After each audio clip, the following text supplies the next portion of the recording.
She hadn't touched a cockpit in 4 years. But when the pilot collapsed mid-flight with 212 people on board, she was the only one who could save them. The F-22 pilots heard her call sign on the radio and went completely silent.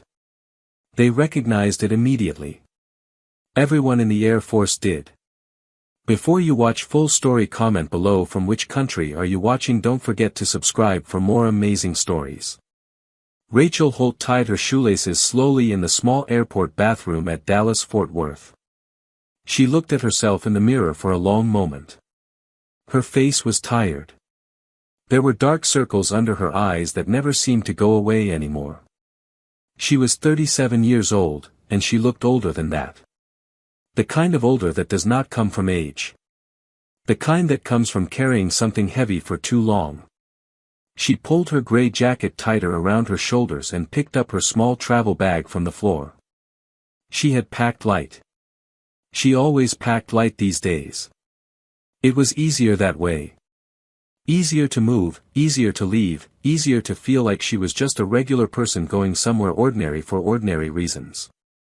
The flight from Dallas to Seattle was a little over 4 hours. 4 hours in a window seat with her headphones in and her eyes closed. That was the plan. No conversations. No eye contact with strangers. No one asking her what she did for work, because she did not know how to answer that question anymore. She had been an aircraft maintenance supervisor for the past 3 years, working for a small company in Texas that repaired cargo planes. Before that, for 7 years, she had been something else entirely. Something she tried not to think about while she stood in airport bathrooms looking at her own face. The gate was already busy when she arrived. People were standing with their bags, checking phones, drinking coffee from paper cups. Rachel found a seat near the window and watched a large commercial aircraft push back from a nearby gate. She watched the way it moved, slow and careful at first, then with more purpose as it reached the taxiway. She noticed the angle of the nose, the way the engines changed their sound as the pilots increased power. She noticed things like that without even trying. It was a habit that would never fully leave her, the same way some people can never stop hearing music in ordinary sounds. A young woman sat down next to her and smiled. Rachel smiled back and put her headphones on, even though she was not playing anything through them. The headphones were not for music. They were a wall. The boarding announcement came, and Rachel stood and joined the line. She had a middle seat in economy. She had booked the ticket 2 days ago on short notice when her father called to say that her mother had fallen and broken her hip. Her mother was in a hospital in Seattle. Her father's voice on the phone had been calm in the way that scared people try to sound calm. Rachel had bought the first available seat and driven to the airport the next morning. She found her row, stored her bag in the overhead compartment, and sat down between a large man in a business suit who smelled like expensive cologne and a teenage boy wearing headphones even bigger than her fake ones. Rachel settled into the middle seat, buckled her belt, and closed her eyes before the plane had even finished boarding. The aircraft was a wide-body commercial jet, and it was almost full. She could hear the soft sounds of people finding their seats, bags being pushed into overhead bins, children asking questions. These sounds were familiar to her. She had spent many hours on commercial flights over the years, traveling between air bases, traveling for training, traveling home for short visits that never felt long enough. She thought about her mother. She thought about the hospital room that was probably too cold and too bright, the way hospital rooms always were. She thought about her father sitting in a plastic chair next to the bed, pretending he was not afraid. The doors closed. The flight attendants began their safety demonstration at the front of the cabin. Rachel had heard these demonstrations so many times that she could recite them from memory. She kept her eyes closed. The plane moved away from the gate, taxied slowly across the wide surface of the airport, and then turned onto the main runway. Rachel felt the familiar pressure of acceleration as the aircraft began its takeoff roll. She felt the exact moment the nose lifted and the wheels left the ground. She always felt that moment, even with her eyes closed. There was a specific change in how the seat vibrated beneath her, a particular shift in the sounds around her, that told her exactly when an aircraft became airborne. She breathed out slowly and let the gentle climb carry her toward sleep. She slept for almost 2 hours. When she woke, the cabin was quiet. The business traveler beside her was reading something on a tablet. The teenager had fallen asleep with his large headphones still on his ears. Outside the small window to her right, beyond the traveler who sat there, the sky was a deep and steady blue. They were at cruising altitude. She could feel it in the stillness of the ride, that smooth, level feeling that means a plane is no longer climbing and not yet descending, just moving through the upper air on a straight path. Rachel sat quietly for a while. She thought about the last time she had flown as a pilot. She always tried not to think about it, but sometimes the thought arrived without asking. It arrived now, sitting in that middle seat, with the blue sky out the window and the sound of jet engines filling the background. 4 years ago. She had been a test pilot for the United States Air Force, assigned to Edwards Air Force Base in California. Her call sign had been Ghost 11. She had earned that call sign on her 3rd year as a test pilot, after she successfully recovered a prototype aircraft from a flat spin at low altitude, a situation that most pilots would not have survived. The aircraft had been saved. The data had been saved. Her crew chief had painted the words, Ghost 11, on her locker in white letters, and it stayed there until the day she left. The accident happened during a test flight of a new experimental control system. The system had malfunctioned in a way that the ground team had not seen in any simulation. Rachel had fought the aircraft for 6 minutes, 6 minutes that felt like 6 hours, before the situation became uncontrollable. She had managed to eject her co-pilot to safety. She had stayed with the aircraft for 2 more minutes trying to prevent it from crashing into a populated area. She succeeded in that. The aircraft came down in empty desert. She survived. But an investigation board reviewed her decisions and concluded, incorrectly, that she had delayed the ejection command for the wrong reasons. They called it a failure of judgment. They stripped her of her flight status. She was discharged from the Air Force with a record that followed her the way shadows follow people even when the sun goes away. The board had been wrong. She knew it. A few of the people in that room had known it too. But the process had moved faster than the truth, and by the time anyone looked closely at the real data, Rachel had already signed her discharge papers and driven away from Edwards in a borrowed car with a single box of belongings. She had not touched the controls of any aircraft since that day. She was thinking about this, not because she wanted to, but because she was 2 hours from Seattle and could not sleep anymore, when she heard a sound that did not belong. It was a sound from the front of the aircraft. It was brief, and most of the passengers around her would not have noticed it above the steady noise of the engines and the ventilation system. But Rachel noticed it because she had been trained to notice sounds that did not fit. It was a heavy, dull impact. Like something falling against a hard surface. Like a body falling. She sat very still and listened. 2 seconds later, the intercom clicked on. The voice that came through was not calm. It was trying to sound calm, but Rachel could hear the sharp edges beneath it. She had heard voices trying to sound calm under pressure many times before. She knew what they sounded like. Ladies and gentlemen, this is the first officer. We have we are asking if there is any medical professional on board. Please press your call button if you are a doctor or nurse. We need some assistance up front. Thank you. The intercom clicked off. The business traveler next to Rachel looked up from his tablet. The teenager woke up and pulled one side of his headphones off his ear. Around the cabin, people were exchanging looks, the uncertain, sideways looks that passengers exchange when something happens on a plane and nobody knows whether to be worried or not. Rachel already knew. Mid-flight, the pilot had fainted. She did not know this for certain yet. But the sound she had heard, and the voice of the first officer, and the careful non-specific language of the announcement, all of these things together told her what her training had long since taught her to read. Something had happened to the captain.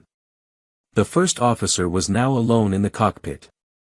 She sat for 30 seconds and did not move.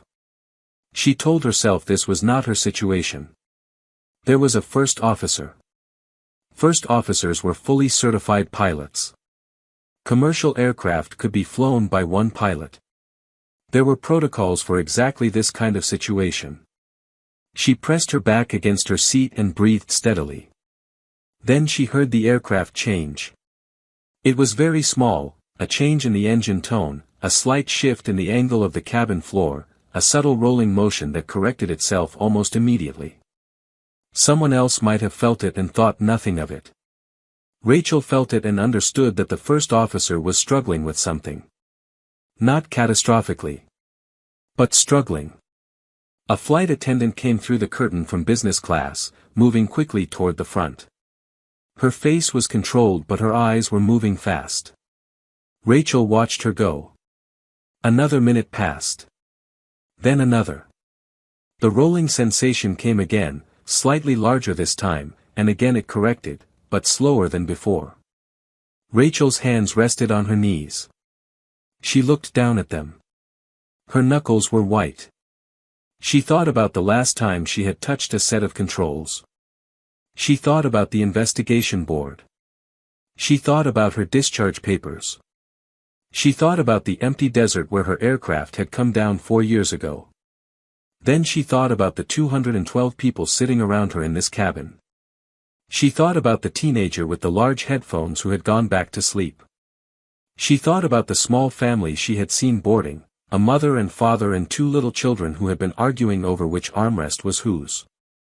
She unbuckled her seatbelt.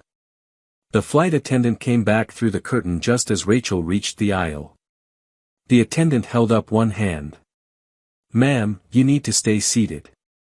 I need to speak to whoever is in charge of this aircraft right now," Rachel said. Her voice was quiet. She was not panicking. She was not anxious. Her voice came out the way it always did when something required precision, steady, clear, flat. "I am a former Air Force test pilot. I have over 4,000 hours on multi-engine aircraft. My certification is expired, but my training is not. Whatever is happening in that cockpit, I may be able to help." The flight attendant looked at her. She looked at Rachel's face and at Rachel's hands and at the way Rachel was standing in the aisle with her weight balanced evenly and her expression completely still. "Hold here," the attendant said, and went forward. Rachel stood in the aisle for 40 seconds. Around her, passengers were whispering. A man 2 rows back said loudly, "What's going on?" and no one answered him. The flight attendant came back. Her face had changed. "Please come with me." The cockpit door opened with a soft mechanical sound, and Rachel stepped through. The captain was on the floor behind his seat. He was unconscious. A flight attendant was kneeling beside him, and it was clear from the way she was positioned that she was monitoring his breathing. His face had a gray color. His lips were slightly blue around the edges. The first officer was in his seat, both hands on the controls, and he turned when Rachel came in. He was young, perhaps 28 years old, with short hair and sweat on his upper lip. His name tag said Chen. "Can you actually fly this?" he said. There was no time for anything else. "Yes," Rachel said. "What happened?" "He started complaining of chest pain about 20 minutes ago and told me he was fine." "He was not fine. He went down about 4 minutes ago. I've called ahead, there are emergency services waiting in Seattle. But I'm fighting a hydraulics problem, we lost left side hydraulic pressure about 6 minutes before he went down. I can hold the aircraft, but it's fighting me. The crosswind at altitude is making it worse." Rachel looked at the instrument panel. Her eyes moved across it quickly and completely, the way a reader's eyes move across a familiar page. She identified the hydraulic pressure indicator, the altitude, the airspeed, the heading, the engine outputs, the autopilot status. "Autopilot is off," she said. "I turned it off when I started having inputs, it was fighting the crosswind corrections." "All right," Rachel said. She sat down in the captain's seat. Her hands came to the controls. She felt them, the weight of them, the resistance, the way they wanted to push back against the hydraulic deficit on the left side. She felt it all in the first 2 seconds. "I have the aircraft," she said. Officer Chen looked at her for one moment. "You have the aircraft." She began to work. The hydraulics problem was real but manageable. She reduced her input forces and used trim adjustments to compensate for the pressure difference between the two sides. She increased altitude by 400 feet to find smoother air above the turbulence layer. She felt the aircraft respond, not perfectly, not easily, but enough. It was like speaking to something that had been afraid, and convincing it slowly that the situation was under control. She keyed the radio. "Seattle Center, this is Commercial Flight Delta 774.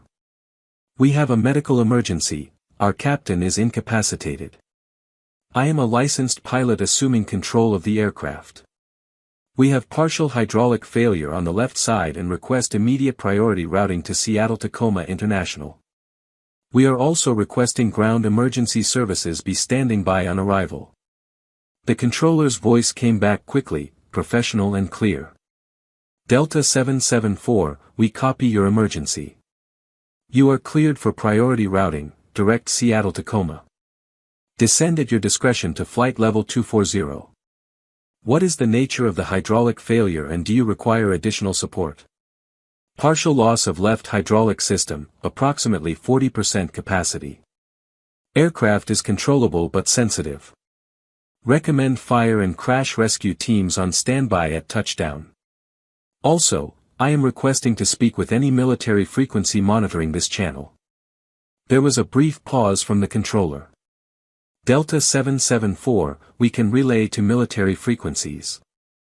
Can you advise the reason for that request?" "I may need additional guidance on a specific approach procedure," Rachel said. "Please relay to any Air Force or Air National Guard assets in the area." Officer Chen looked at her sideways. "Why do you need military?" "I don't," Rachel said. "But I want to know who is listening." She was being careful. She had learned, years ago, to think several steps ahead. The hydraulic problem was manageable with standard commercial approach procedures.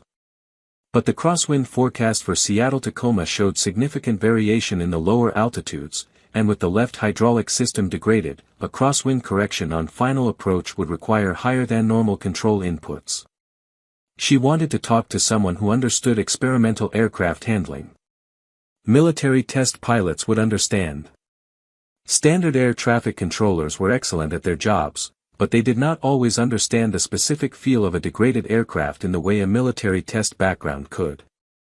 She began the descent, adjusting the aircraft's rate of descent to account for the hydraulic sensitivity. She ran the crew checks with Officer Chen, who was focused and competent. He called out each instrument reading clearly. The captain remained on the cockpit floor, still breathing, still being monitored by the attendant. The radio crackled. "Delta 774, this is Raptor Flight, 2 F-22s currently on patrol north of Seattle. We are receiving your relay. What can we do for you?" Rachel keyed the radio. She was about to respond with a standard request for navigation assistance and crosswind data from altitude. She had the words ready. She pressed the button and opened her mouth. Then she said something else. She said it because she had spent 4 years telling herself it did not matter anymore. She said it because she had told herself she was done with that part of her life. She said it because in the middle of a real emergency, with 212 people in the cabin behind her and a degraded aircraft in her hands and a captain unconscious on the floor, every piece of who she had ever been came back to her at once. She said it because it was the most honest thing she knew how to say. "Raptor Flight, this is Ghost 11. I am requesting crosswind data at lower altitudes and would appreciate eyes on our approach. We have partial hydraulic on the left side. I want to talk to someone who understands handling qualities on degraded systems." There was silence on the radio channel. Not just a pause. Not the brief silence of a controller thinking or switching frequencies. A full, complete, total silence. Officer Chen noticed it. He looked at Rachel. The silence stretched for 4 seconds. Then 5. Then 6. Then a different voice came on the channel. It was an older voice, heavier, with the specific quality of a voice that has been doing something for a very long time. Delta 774, please repeat your last call sign. Rachel repeated it. Ghost 11. Another silence. And this was when the F-22 pilots froze, hearing her call sign come through a channel where it had not been heard in 4 years, frozen not from confusion, not from a radio malfunction, but from recognition. From the kind of recognition that stops a person completely for a moment, the way seeing someone you thought was gone forever stops you before your brain can process what your eyes are telling it. Because Ghost 11 was not simply a call sign. Ghost 11 was the call sign that had been retired by the United States Air Force 4 years ago. It had been retired specifically because of what had happened to the person who carried it. Retired in the way that certain numbers are retired by sports teams, not as an honor, in this case, but as a closing. A marking of something finished. The 2 pilots in those F-22s knew that call sign. Every active Air Force pilot knew it. Ghost 11 had been the highest-rated test pilot at Edwards for 3 consecutive years. Ghost 11 had recovered an uncontrollable aircraft from situations that the simulators said could not be recovered from. Ghost 11 had been the subject of briefings, of training discussions, of quiet arguments in officers' clubs about what had really happened 4 years ago. And now Ghost 11 was on the radio from a commercial aircraft with a failed hydraulic system and an unconscious captain. The older voice came back on the radio, and it was not fully steady anymore. Identify yourself fully. Name and last assigned unit. Rachel Holt, she said. Captain, USAF, retired. Last assigned to the 412th Test Wing, Edwards Air Force Base, California. I know my clearance is gone. I know my status is gone. I have 212 passengers on this aircraft and a degraded aircraft, and I need qualified support. Can you help me or not? A 5-second pause. Ghost 11. The voice said it like a person says a name that they never expected to say again. This is Colonel David Marsh. I flew with the 412th for 2 years after you left. I know exactly who you are. Raptor flight is on your wing. Whatever you need. Rachel exhaled one short breath. Thank you, Colonel. I need crosswind direction and strength at every 1,000 feet from 12,000 down to surface. And I need someone to talk to about the approach if these hydraulics get worse. Understood. We have you on radar. Raptor 2 is reading winds now. Stand by. Rachel returned her full attention to the aircraft. She adjusted the trim. She checked the fuel. She ran the instrument scan that she had run 10,000 times before: altimeter, airspeed, vertical speed, heading, engine instruments, fuel, hydraulic pressure. She did it smoothly, without rushing, the way a person breathes when they are focused, not thinking about breathing, just breathing. Officer Chen was watching her with an expression that was partly relief and partly something else. Something like wondering how a person could sit in a crashed and burning place for 4 years and then come back and do this. Who are you, exactly? He said. Someone who had a very bad 4 years, Rachel said, without looking away from the instruments. The crosswind data came through from Raptor 2. The picture it painted was difficult but not impossible. There was a significant crosswind component at lower altitudes, shifting direction between 8,000 and 4,000 feet. With full hydraulics, this would require firm corrections. With the left side degraded, those corrections would need to be applied carefully, earlier, and held longer to achieve the same result. Rachel worked through it in her head. She ran the numbers: approach speed, flap setting, control input timing, the extra margin she would need to build in on the left side to compensate for the delayed response. She talked through her plan with Officer Chen, who confirmed each step. She briefed the lead flight attendant through the intercom on what the passengers should be told and how to prepare the cabin. The cabin crew performed their work quietly and professionally. Passengers were told to make sure their seatbelts were secure, to bring their seat backs upright, and to store any loose items. The announcement was calm. Rachel had asked for calm, and the senior flight attendant delivered it. At 12,000 feet, the aircraft entered the variable crosswind layer. Rachel felt the aircraft begin to push to the right as the wind hit the left side. She corrected early, using slightly more pressure than she would on a fully functional aircraft, and held the correction longer. The aircraft straightened.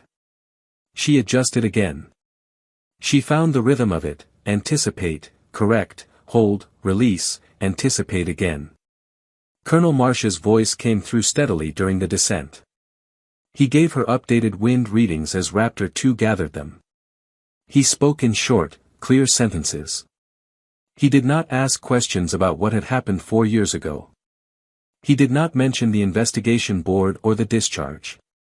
He spoke to her as one pilot speaks to another, with the specific courtesy and directness that exists between people who understand the same language. Wind is shifting at 6,000, Raptor 2 reported. Coming from 270 at 18 knots, gusting to 24. Understood, Rachel said. Hydraulic pressure is holding, Officer Chen reported, watching the gauge.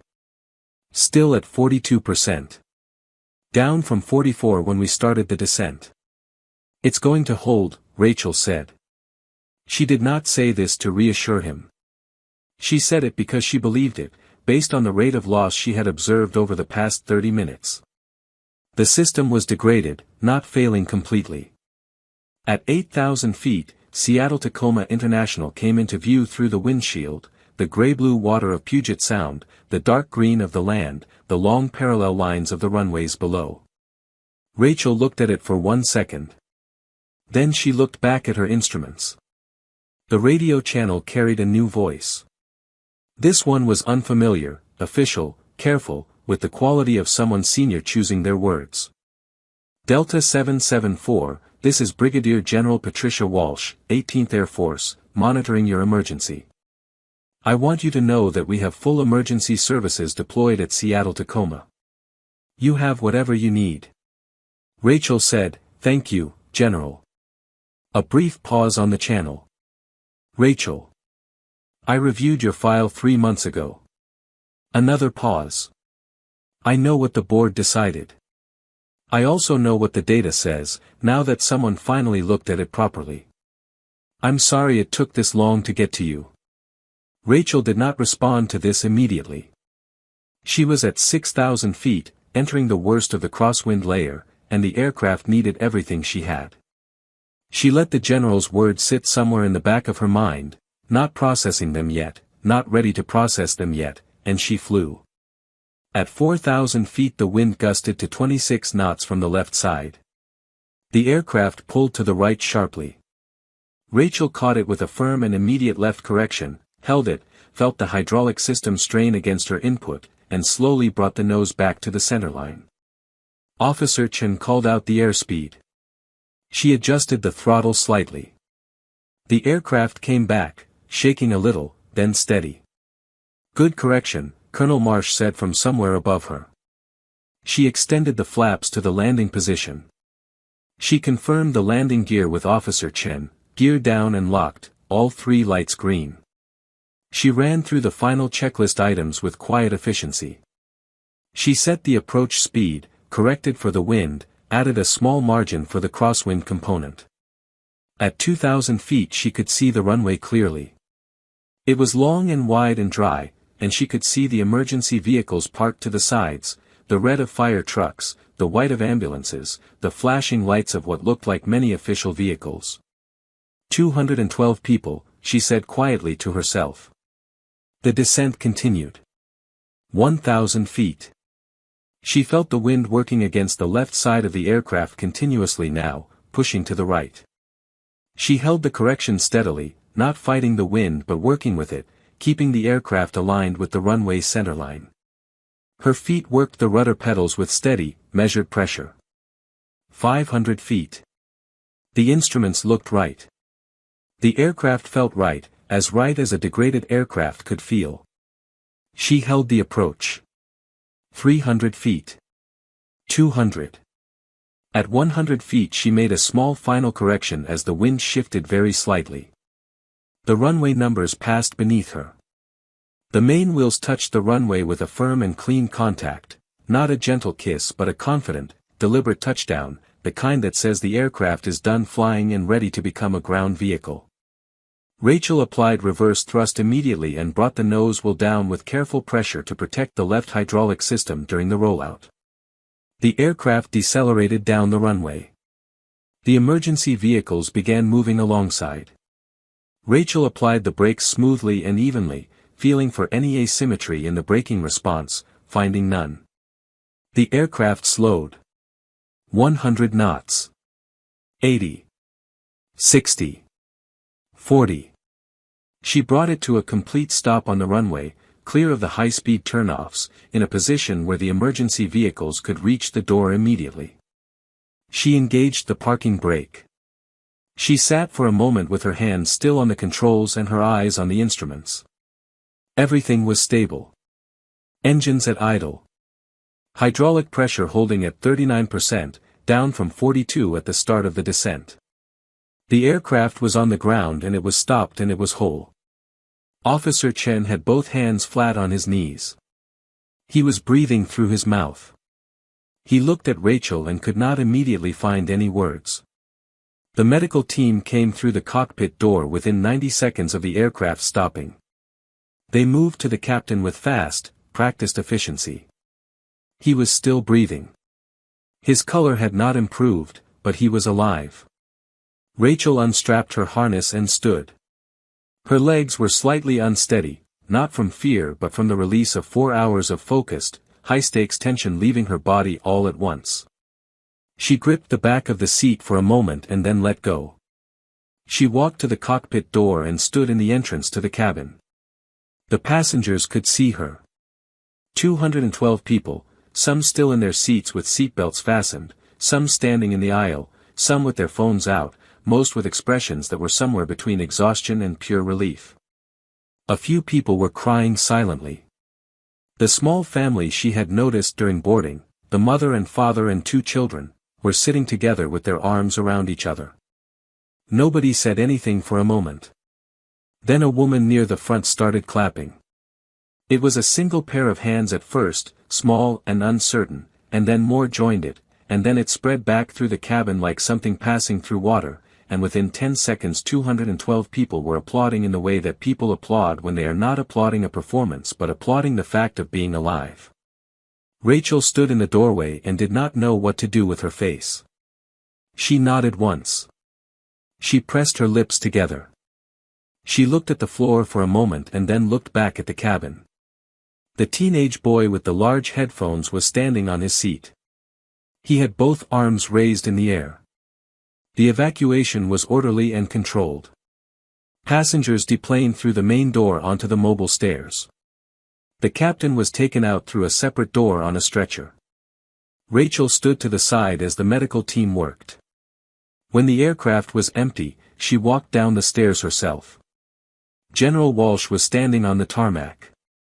She was a compact woman in her 50s, in a dress uniform, with short silver hair and eyes that looked like they had seen a great deal and decided not to be surprised by very much anymore. Beside her were 2 men in flight suits, Colonel Marsh and, Rachel assumed, the pilot who had been Raptor 2. The general extended her hand. Rachel shook it. 4,000 hours on multi-engine aircraft, the general said. That's what you told Seattle Center. Over 4,000, Rachel said. I stopped counting after a while. I would like to talk to you, the general said. Not about today. About what comes next. I know you've been out for 4 years. I know what you've been doing. And I know that today you proved something that some of us already believed was true. Rachel looked at her. The board made their decision. The board reviewed incomplete data, the general said. This is not a conversation I'm starting because you landed a plane today, although that is certainly part of it. This is a conversation I started 3 months ago when I sat down with the full flight data recorder records from your accident and read through everything. I assigned 2 engineers to review the control system failure sequence. They identified 17 separate anomalies in the system that preceded your loss of control. None of those anomalies were in the data set provided to the original investigation board. She paused. Someone made a decision about what data to include. That decision is now being reviewed separately. Rachel was quiet for a long time. Around them, the tarmac was busy, emergency vehicles, personnel, the distant sounds of the airport continuing its ordinary work. A cargo aircraft was landing on the parallel runway. A commercial jet was pushing back from a gate in the distance. My mother is in a hospital somewhere on the other side of this city, Rachel said finally. She broke her hip. I know, the general said. We can get you there in 10 minutes. Rachel looked at the aircraft behind her, the big commercial jet sitting at the end of the runway, surrounded now by airport vehicles and maintenance personnel beginning their inspection of the hydraulic system. It looked ordinary from the outside. Just a large, silver aircraft in the gray Seattle light. She thought about the moment she had sat down in that seat and felt the controls for the first time in 4 years. She thought about the weight of them, the resistance, the specific feeling of an aircraft telling you what it needs. She thought about the first officer's voice when he said, "You have the aircraft," and how those 3 words had felt like something returning to her that she had not realized was still hers. She thought about Colonel Marsh's voice on the radio, talking to her in the quiet professional language of pilots, asking no questions and offering what she needed. She thought about Raptor 2, reading wind data, giving her numbers, staying on the channel throughout the entire approach without being asked to. She thought about Ghost 11. "The call sign," she said. "When I gave it." They froze. The general nodded. "I heard the recording. I wasn't sure they would know it." "Every active Air Force pilot knows it," the general said. "Some of them will tell you that your last flight was the best piece of emergency aircraft handling in the history of the 412th Test Wing. That part never got into the official record. But it was always talked about." Rachel looked at her shoes. She looked at the tarmac.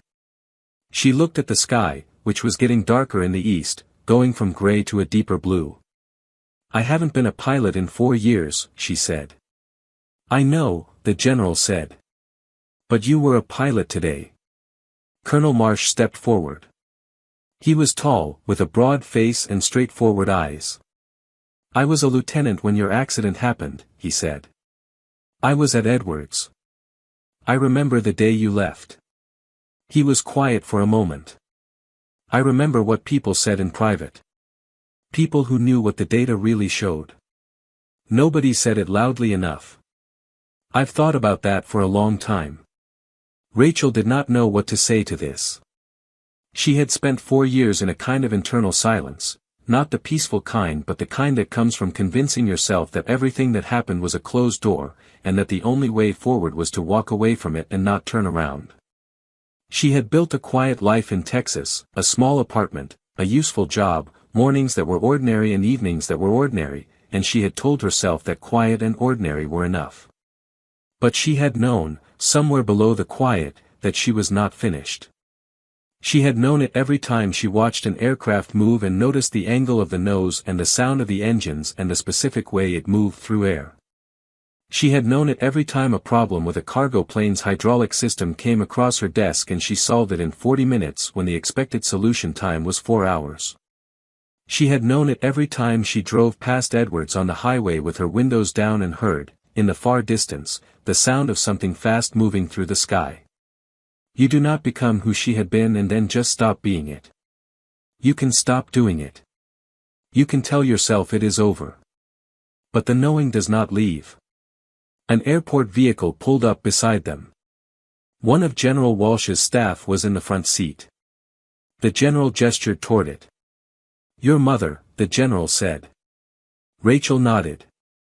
She started toward the vehicle, then stopped and looked back at the aircraft one more time. One of the maintenance crew was on a ladder examining the left wing. Another was on the phone. The aircraft sat still and solid on the tarmac, the same aircraft that 40 minutes ago had been a shaking, degraded, crosswind fighting machine with an unconscious captain and a degraded hydraulic system and a retired test pilot in the left seat. It looked exactly like any other parked plane now. You would never know. She got into the vehicle. The city moved past the windows as they drove, the broad gray roads, the green trees, the gray-green water visible in the distance, the ordinary Saturday morning life of Seattle going on around them, indifferent to what had just happened in the sky above it. She thought about her mother in the hospital. She thought about her father in his plastic chair. She thought about what she would say when she walked into that room and her mother looked up at her. She thought about what came next. She did not know yet. For years of choosing not to think about the future was a habit that did not break in one morning. But something had shifted. The general's words were still in her ears. 17 system anomalies. Incomplete data. Someone made a decision. She looked at her hands, resting on her knees in the back seat of the vehicle. They were steady. They were always steady when it mattered. The hospital appeared ahead, a large pale building with the lights on in every window.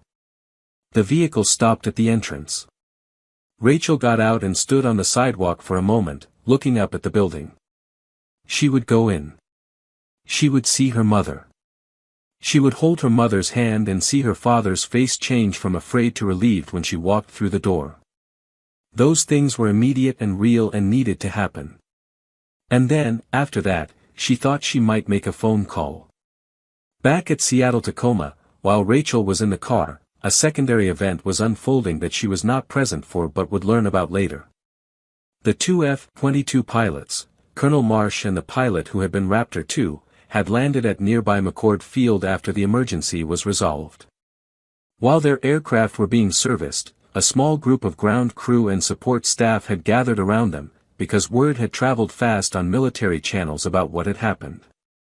Someone had pulled up the radio transcript on a tablet and was reading it aloud. When they got to the part where the voice on the commercial aircraft's radio said, "Ghost 11, for the first time, the group went quiet. That was a real person, someone said. That was Ghost 11, Colonel Marsh said. He had his helmet in his hand and he was standing very still, the way he had been standing when he heard it the first time. That was Rachel Holt. Nobody said anything for a moment. I thought she was gone, the Raptor 2 pilot said. He was young, perhaps 25.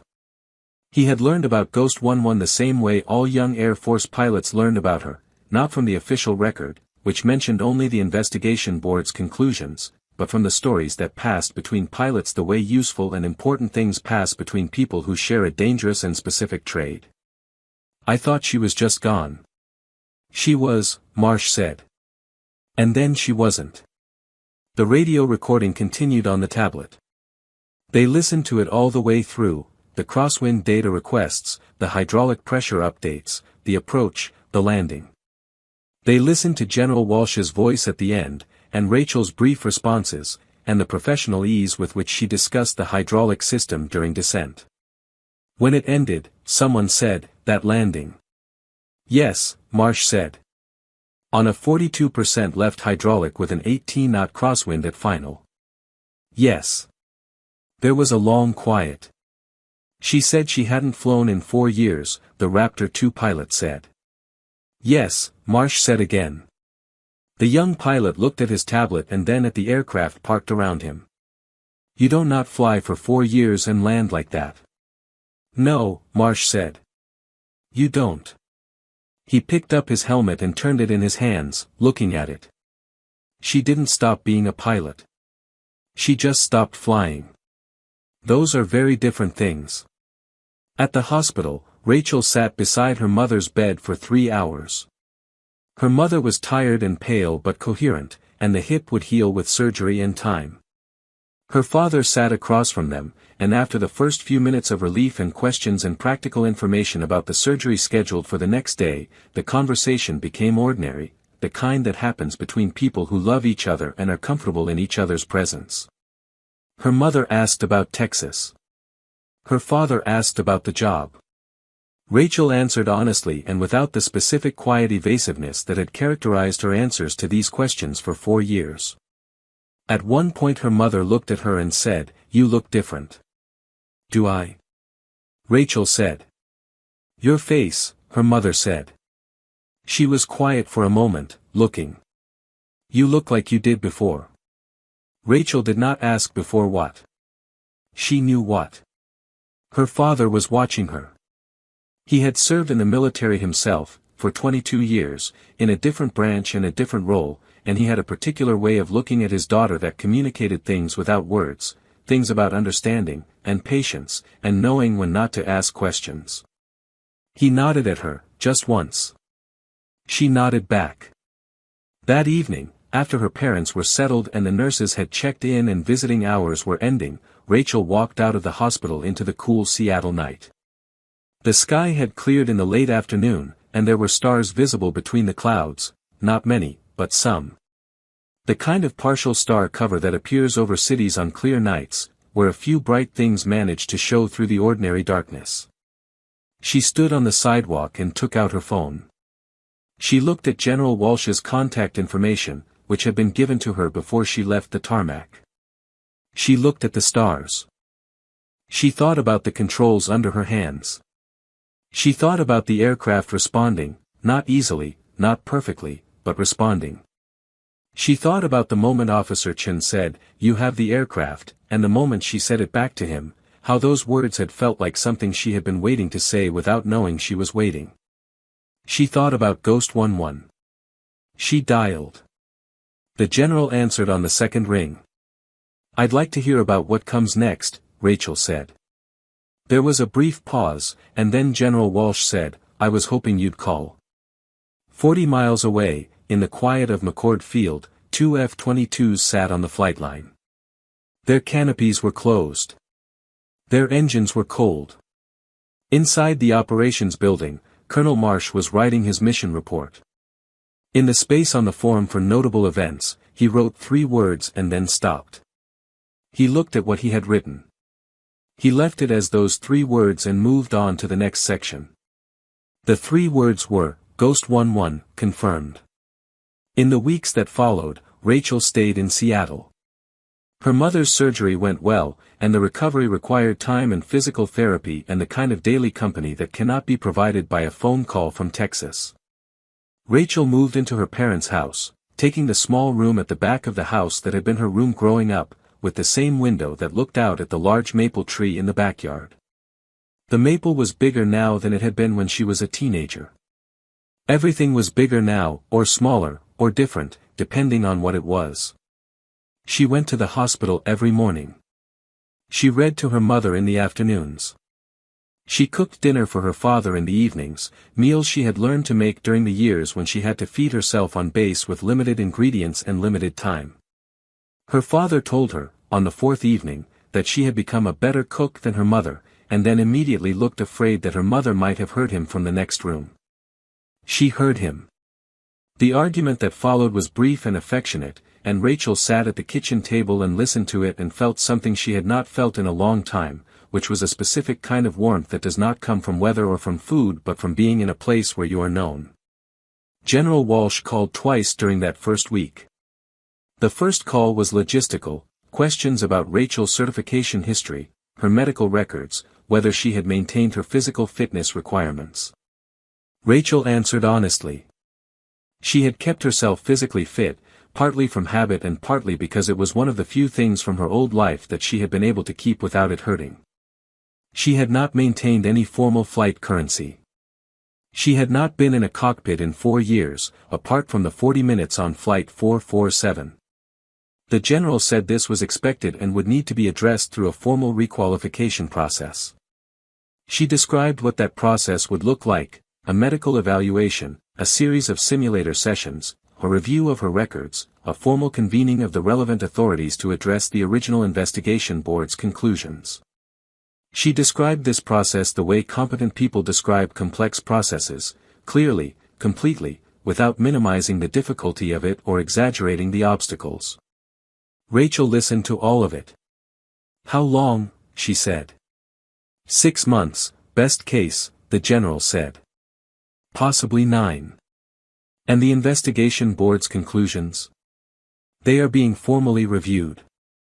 The engineer's report on the control system anomalies was submitted last week. It is thorough and it is clear. I cannot predict the outcome with certainty, but I can tell you that the data is unambiguous. Rachel was quiet for a moment. For years ago, if I had known that someone was going to sit down and read the actual data.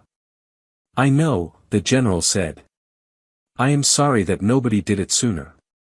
That is something that will be looked at as well. The second call, 3 days later, was different. General Walsh said, I want to tell you something about the day you landed that aircraft. Rachel waited. The transcript of your approach has been reviewed by a number of people, the general said.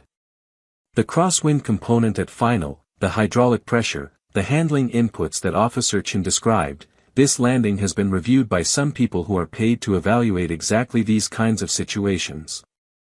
The consensus is straightforward. It was an exceptional approach under difficult conditions. The kind of approach that requires experience that cannot be simulated and cannot be taught in a classroom. She paused. I wanted you to hear that from me directly. Not because you need the validation. But because you deserve to know what the people who understand these things actually think. Rachel was sitting in the backyard under the maple tree when she took this call. The tree was beginning to turn, it was early October now, and the leaves were going from green to the first edges of yellow. She sat in the outdoor chair her father kept next to the back door and looked up through the branches. Thank you, she said. It was not easy to say. The last 4 years had made certain kinds of receiving difficult, receiving credit, receiving acknowledgement, receiving anything that suggested the original conclusion might have been wrong. She had become used to carrying the weight of the board's decision, and when something came along to challenge it, her first instinct was still to turn away from it, the way a person turns away from light when they have been in the dark for a long time. But she said thank you and meant it. Officer James Chen, the first officer of Flight 447, reached out to her through General Walsh's office after the emergency was resolved. He sent her a written message rather than calling. He said he thought a call might be too much, too soon, and he wanted her to be able to read his words at her own pace. He said that he had looked her up after the flight. He said that reading about the investigation board and its conclusions had made him feel something that he found difficult to name, a kind of anger, he said, that was not exactly anger but was close to it. He said that she had sat down in that cockpit during the worst 4 minutes of his career and had handled the aircraft with a confidence and precision that he had never seen before, and that he wanted her to know that whatever anyone had written about her 4 years ago, whatever conclusions any board had reached, he would never believe it. He had been in that cockpit. He had felt what she did with those controls. He knew. She read the message twice. Then she wrote him back. She thanked him for flying with her. She told him he had been steady and reliable during the entire emergency, and that it had mattered. She told him she hoped his career would be long and that he would have many ordinary and uneventful flights. The day her mother came home from the hospital was a warm afternoon in mid-October, one of those Pacific Northwest days when the rain holds off and the light comes sideways through the clouds and everything looks golden and clean. Rachel drove to the hospital and helped her mother into the car and drove her home slowly, taking the route that went past the water, because her mother had mentioned once, years ago, that it was her favorite drive. Her mother looked out the window at the water for a long time without speaking.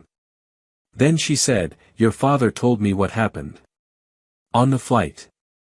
Rachel kept her eyes on the road. "He said you were on a plane and the pilot fainted and you took over and landed it." "Yes," Rachel said. Her mother was quiet again for a moment. "Were you scared?" Rachel thought about this honestly. "Not in the way you might think," she said. "When there is something specific to do, and I know how to do it, the fear is different. It is more like fuel. It keeps you moving." "But before," her mother said. "Before you got up." Rachel thought about sitting in the middle seat with her knuckles white on the armrest, listening to the aircraft change beneath her, feeling the specific pull of obligation competing with the specific weight of 4 years of telling herself she was done. "Yes," she said. "Before I got up, I was scared." Her mother reached over and put her hand on Rachel's hand for a moment, briefly and gently. Then she took it back and looked out the window at the water again. "You got up," she said. "Yes," Rachel said. Her mother nodded. She looked satisfied, in the way that mothers are sometimes satisfied, not by what happened, but by the confirmation of something they already knew. That evening Rachel sat at the kitchen table and began writing a letter. She was not sure who it was for. She wrote it anyway. She wrote about the 4 years in Texas, what it had looked like from inside, the ordinary days and the deliberate smallness of her life, the way she had constructed something quiet and functional out of the pieces available to her. She wrote about what it felt like to look at aircraft every day and know that she was not supposed to be in them. She wrote about what it felt like to be on Flight 447, sitting in the middle seat, feeling the aircraft change. She wrote about sitting down in the captain's seat. She wrote about the feeling of the controls under her hands. She wrote about what it meant to say, after 4 years of silence, a call sign she thought she had left behind forever. She wrote, "Ghost 11 is not finished." She did not send the letter to anyone. She folded it and put it in the pocket of her jacket. She would keep it. Someday, perhaps, she would read it to someone who needed to hear it. Or perhaps it was just for her, just a record of the day she remembered who she was. The maple tree in the backyard was fully yellow now. In the mornings, when Rachel came downstairs to make coffee, she could see it through the kitchen window, bright and quiet in the gray Seattle light. She watched it every morning. She had a lot to think about. In 6 months, perhaps 9, she would sit in a simulator for the first time in 4 years. She would put her hands on the controls. She would be evaluated, reviewed, assessed. She would navigate the formal process of having the investigation board's conclusions reconsidered. She would face whatever that process required of her. She was not afraid of it. She was not afraid of much, when there was something specific to do and she knew how to do it. Outside, in the gray morning light, the maple tree stood large and still and completely itself, the way things that have been growing for a long time stand, with a particular kind of permanence that has nothing to do with being unmoved and everything to do with having roots deep enough to hold.